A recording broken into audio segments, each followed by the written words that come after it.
ஆனந்தமாக கொண்டாடும் விதமாக அனைத்து பெரியவர்களும் சான்றோர்களும் இப்பொழுது பொன்னாடை போட்டு மகிழ்ந்தவர்கள் அம்மா அவர்களை அன்போடு வரவேற்கும் ஆலை நிர்வாகம் முழுமுதற் கடவுளால் மூலப்பொருளாம் முழுமுதற் கடவுளாம் மூலப்பொருளால் மூவுலகம் போற்றும் மூஷிக வாகனனார் மூவுலகம் போற்றும் மூஷிக வாகனனார் தவம் செய்யும் பக்தருக்கு வரம் தரும் ராஜகணபதி நாயகனின் ராஜ மகா கும்பாபிஷேகத்தில் சொர்ணத்துக்கு இணையான சொற்பொழிவை வழங்கிடவே வருகை தந்த கலைமகளே போற்றும் கலைமாமணி ஆத்மஞான மையத்தின் அறம் வளர்க்கும் நாயகி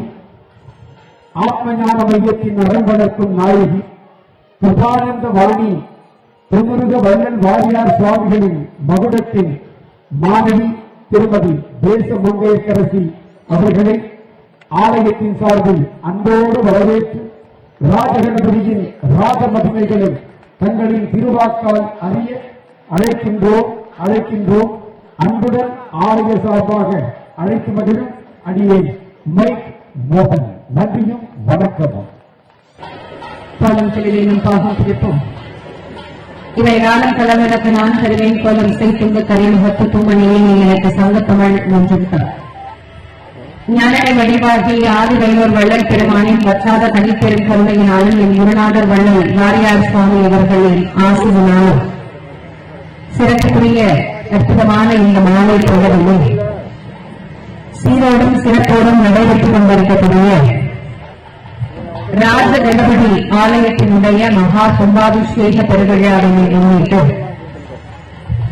வினை தீர்க்கும் விநாயகரின் பெருமைகளை பற்றியும் கும்பாபிஷேகத்தினுடைய மகிமைகளை பற்றியும் பேசுவதற்கு மேற்கொள்கின்றேன்.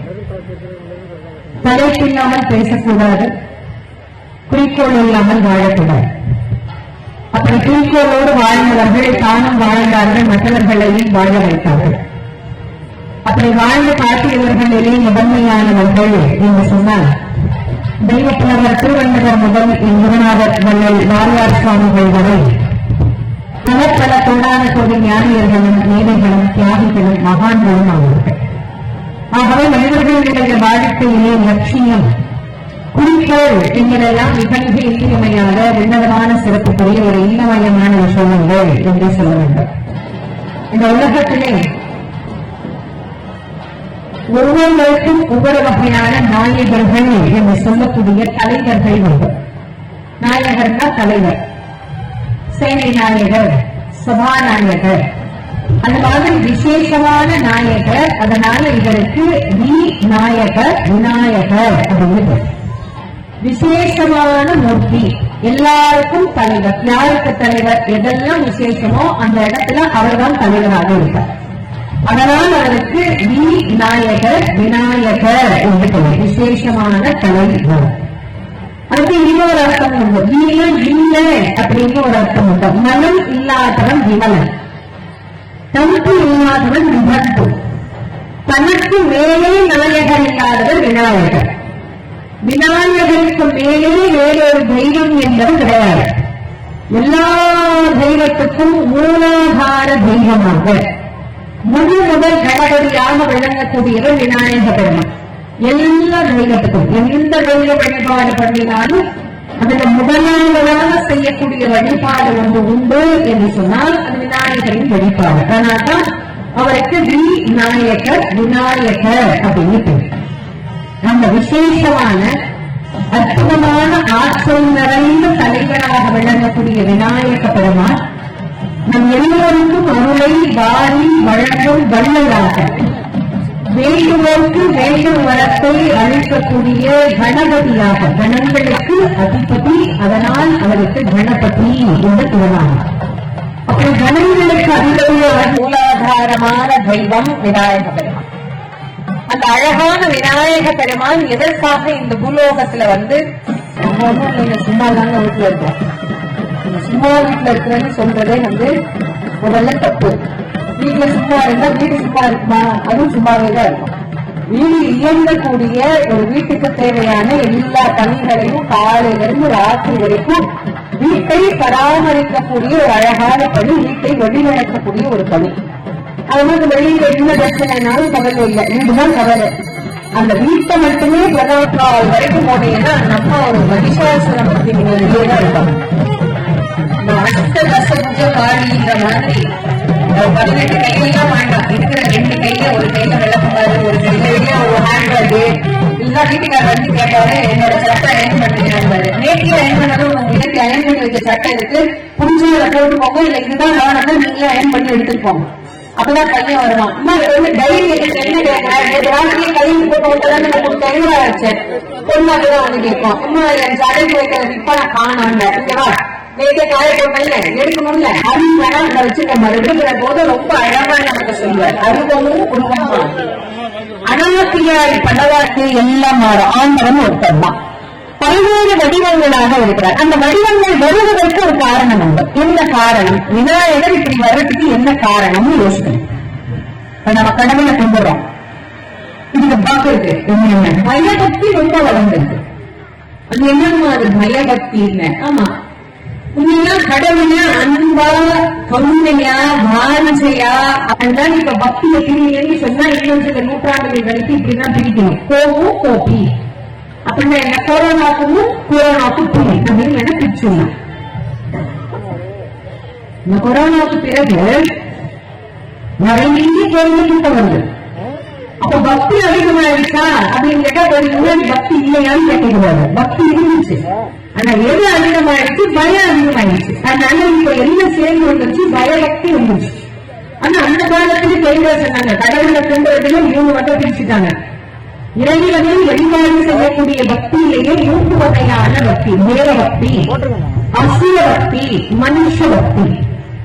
அப்படின்னா என்னம்மா? தேவர்கள் வழிபடுறதுனால் தேவ பக்தியா? அப்படிலாம் கிடையாது. தேவ பக்தின்னா என்ன தெரியுமா? கடவுளிடத்தில் எதையுமே கீழாக வழிபடுதல். கடவுள்கிட்ட எதையுமே கேட்காம இருக்கிறதுக்கு ஏன் இருக்கணும்? எளிமையா ஒரு கேள்வி உடனே வந்துருது இல்ல. கடவுள்கிட்ட நாம போறதே, கோயிலுக்கு போறதே கேட்கறதுதான். கடவுள்கிட்ட போன ஒரு பெரிய லிஸ்ட் வாசிக்கும்.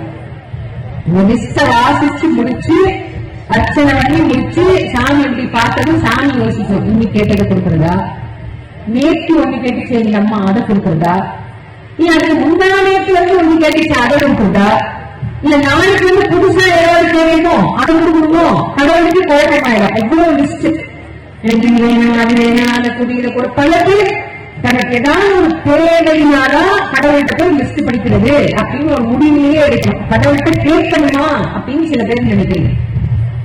கேட்கணுமா என்ன கேட்டீங்கன்னா வேணான்னு தான் நான் சொல்றேன். நமக்கு என்ன கொடுக்கணுங்கிறது இறைவனுக்கு நல்லாவே தெரியும். அவன் கொடுக்கணும்னு உங்க தீர்மானம் பண்ணிட்டா நீங்க வேளாண் நினைச்சா கூட அது இருக்க முடியாது. அவன் ஒண்ணு நம்ம விலை நமக்கு வராதுன்னு ஒரு முடிவு பண்ணிட்டா நீங்க என்ன முடிவு பண்ணாலும் எடுத்துட்டாங்க கிடைக்க போறது கிடையாது. அதனால அவ்வளவு அழகா சொல்லியிருக்காங்க. கடவுள்கிட்ட ஒண்ணுமே கேட்காங்க. அப்ப என்னதான் கேட்க அவனுக்கு எல்லாம் தெரியும். வேண்டத்தக்கது அறிவொழிமை, வேண்டம் என்பதும் கருவொழிமை. எனக்கு என்ன வேணும்னு கடவுளை விட நல்லா தெரிஞ்சவங்க உலகத்துல யாருமே கிடையாது. ஏன் நமக்கு இல்லை? நமக்கு எது நல்லதுன்னு தெரியுமா? நாம நினைச்சோம் இன்னைக்கு இது நமக்கு நல்லது அப்படின்னு நம்ம நினைப்போம். ஆனா அது நாளைக்கு நமக்கு நல்லதா இருக்குமா? தெரியாது. ஒரு பெரிய கோடீஸ்வரர் ஒரு கணவன், அவர் வந்து ஒரு வட்டி தொழில் பண்ணி வியாபாரம் பண்ணிட்டு இருந்தார். அவர் எங்கேயுமே வீட்டு வெளியவே போக மாட்டார். ராத்திரி எங்கேயுமே போய் தங்கவே மாட்டார். அப்படியே 2 நாள் நாளில் ஒரு கல்யாணம் ஆயிடுச்சு. கொண்டாடி எல்லாம் அங்க போலாம், இங்க போலாம், அந்த ஊருக்கு போலாம். எந்த வேணா நீ போ, உங்க அம்மாவை கூட்டிட்டு போ, உங்க அப்பாவை கூட்டிட்டு போ, உங்க அண்ணனை கூட்டிட்டு போ, தம்பியை கூட்டிட்டு போ. ஆனா என்ன போடுறாங்க? நான் வரமாட்டேன். ஏன் காசுன்னு காசையே கட்டிட்டு அழுகுறீங்க? அம்மா தாயே, நான் இப்படியே பழகிட்டேன். இந்த காசு இல்லைன்னா நீ கூட இந்த கல்யாணம் பண்ணிருக்க மாட்டேன், சரியா? அதனால வெள்ளோட சொல்லிட்டார். அருள் இல்லாருக்கு அவ்வுலகம் இல்லை, பொருள் இல்லாருக்கு இவ்வுலகம் இல்லாதியாங்கன்னு எழுதிட்டார். அதனால இந்த உபதேசம் எனக்கு வேணாம். நான் போனா சாயங்காலம் வீட்டுக்கு வந்துடணும். நம்ம ஊர்ல 2 கோடி 3 கோடி இருக்கணும். ஊர்ல இருக்கிற எல்லா பேருக்கும் தெரியும். நான் என்னைக்கு வீட்டு விட்டு வெளியே போவேன்னு பல வருஷமா பல பேர் காத்துட்டு இருக்கான். நான் அண்ணாண்ட போனாலும் இல்லாண்ட போட்டு உள்ள இருக்கிறதெல்லாம் வீட்டுக்கு போயிருவான். அப்ப நீங்க வந்தாலும் என்னை காப்பாற்ற முடியாது, நான் என்ன வச்சாலும் என்னை காப்பாற்ற முடியாது. அதனால எனக்கு என்ன நடக்குதுன்னு எனக்கு தெரியும், நீ எங்கேயாவது போ. அதுக்கு மேல அந்த அம்மா கூப்பிடவே இல்லை. அவ்வளவுதான் கல்யாணமானப்ப சொன்னார். அதோட முடிஞ்சிச்சு. ஒரு 5-6 வருஷம் ஆச்சு. குழந்தை பிறந்தது. அதுல வளர்ந்து ஒரு 5-6 வயசு ஆயிடுச்சு. இந்த பிள்ளைங்க ஆசையா அங்க வாப்பா இங்க வாப்பா வரவே மாட்டேன். கொஞ்ச நாள் ஆகி இந்த பிள்ளைங்க எல்லாம் சொல்லிச்சு, எல்லா பாடிக்கு எங்க கூட எங்கேயுமே வரமாட்டேங்கிறீங்களே, இப்படியே இருக்கிறீங்களே, எங்கேயாவது உங்களோட ஒரு 5-6 நாள் வெளியே போனா தேவையான போல இருக்கு, ஏதாவது ஒரு ஐடியா பண்ணுங்கப்பா, நீங்க பெரிய ஊர்ல உள்ள ஆளாச்சு, ஏதாவது யோசிக்கலப்பா அப்படின்னு பிள்ளைங்க எல்லாம் சொல்லிச்சு. உடனே எங்க அப்பா என்ன பண்ணாரு, சரி இது நான் யோசிச்சு ஒரு முடிவு பண்றேன்னு கஜானாவில் இருக்கிற பணத்தை எல்லாம் எண்ணி பார்த்தாரு. எவ்வளவு இருக்குது? ஒரு 1.25 கோடி இருந்தது. சரின்னு எல்லாத்தையும் அவர் என்ன பண்ணாரு, 500 ரூபாய் 1000 ரூபாய் நோட்டா மாத்தி அடுக்கி பார்த்தா ஒரு சூட்கேஸ்ல வந்துச்சு. பசங்கள்கிட்ட சொன்னார், அடுத்த 10 நாள் எல்லாம் வெளியூர்ல தான் போய் தங்க போறாங்க, எப்படி பாருங்க எல்லாம் ரெடி பண்ணிட்டேன், ஒண்ணு கவலையே இல்லை. கடன் பண்ணிட்டேன். கடவுளே இந்த கடவுளை கடவுளே இந்த கடவுளே கடவுளே இப்ப விட கடவுளுக்கு அன்றாடம்